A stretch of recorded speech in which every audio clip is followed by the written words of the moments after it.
శాసనసభలో తీసుకున్న ఏ నిర్ణయాలు అయితే ఉన్నాయో చారిత్రాత్మకమైన నిర్ణయాలవి. కులగణన, ఎస్సీ వర్గీకరణ, ఈ రెండు కూడా నిజంగా కూడా తెలంగాణలో ఇవాళ మేము రొమ్ము విరుచుకొని తిరుగుతాం.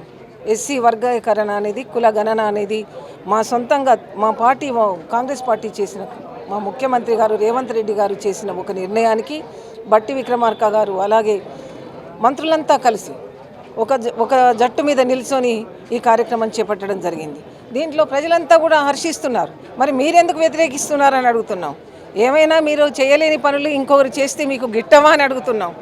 ఇలాంటి కార్యక్రమాలు తీసుకునే ముందు ఒకసారి మీరు ఆలోచించి తీసుకోవాలి, మాట్లాడాలి కూడా.